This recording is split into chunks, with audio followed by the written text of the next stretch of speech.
It's a bold statement. Children should start school as early as 2 years old. That's the recommendation in a new report, one that's raising some eyebrows with some parents. It's a little young to be in school. So much focus on schooling children this young, actually, as opposed to just letting them play.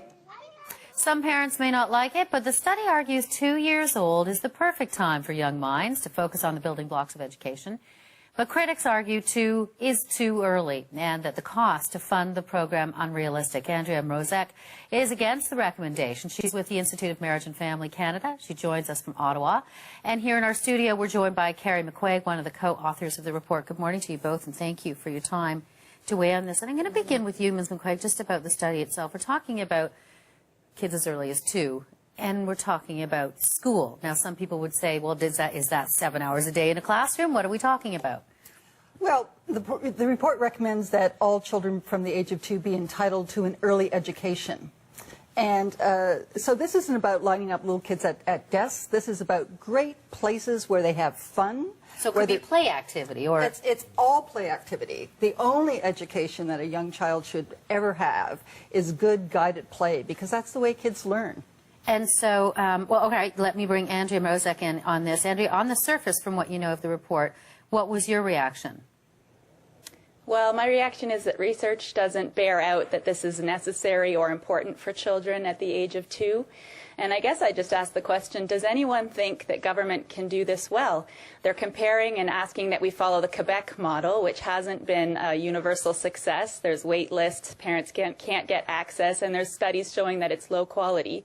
So I think that there's a lot of things that parents ought to be concerned about with a report like this. Okay, and were you able to hear her? Mm-hmm. Okay, so she initially her concerns are she thinks it's too early and that the study doesn't necessarily. Where's the proof? Basically, where's the proof? There is an avalanche of proof that demonstrates from about age 2 on, because this is when children are really honing their social skills. This is when their language, when their verbal skills are taking off. They're picking up 800 words a year during this period, and kids bounce and they learn off one another. And think about what the modern family is. The modern family has one child in the home. We don't get to replicate in our home environments the way that we maybe used to when we had 4 or 5 kids. So the group aspect is very important. Absolutely, that group aspect is essential, because children will be arriving in an environment. They will be arriving in the school environment where they will be in a group, and they need to have learned how to interact with other children, and they need to learn how to take direction in a group session if they're going to succeed in school. And one thing that we know, and this is absolutely this is testing across Canada and internationally, is we have about 25% of kids who are arriving at grade 1 with vulnerabilities that are going to impact them throughout their academic careers, affect whether or not they graduate from high school and go on to get decent jobs and be contributing people. So we know that when you arrive in grade 1, it's because something has been missing in your early years. So let me just, before you go on with that, because I want to bring Andrea in on this, when we're talking about, if it's not the old-fashioned idea of school and desk setting, if it is in fact a group situation where it's play activity, does that sound like it's something that would be worth it to you?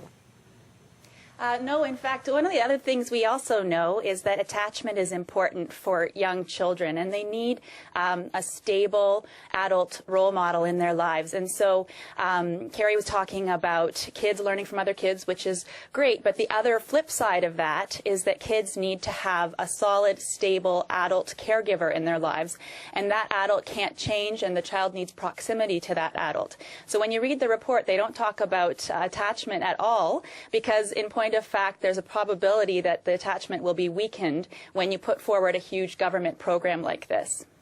And you should actually read the report a bit more closely. In fact, the report spends a lot of time talking about attachment, and it makes the point quite clearly that, you know, really the ticket for success is to be born into a good, loving family with enough financial support to be able to in a perfect world to take you right. And you know, thankfully, lots and lots of kids get that on an ongoing basis. But let's look at the other flip of the coin. 70% of those mothers of children in this age group are in the workforce, and we need them there. We rely on them to be our doctors, to teach our kids, to serve our coffee.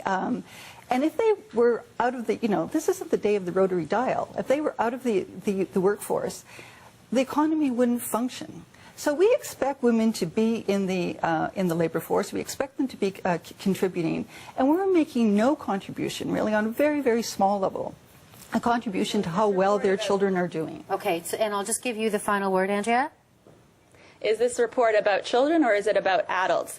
Our research shows that if we put the money we are putting toward full-day kindergarten in Ontario alone, and if we gave that money to parents, it could come to a sum of $9,000 annually per child. That would certainly help parents to be able to choose to care for their kids in the way that they would like to. Okay, and we're going to have to leave it there, but obviously the debate will continue, and I certainly appreciate you both coming in to weigh in. Thank you so much. You're welcome.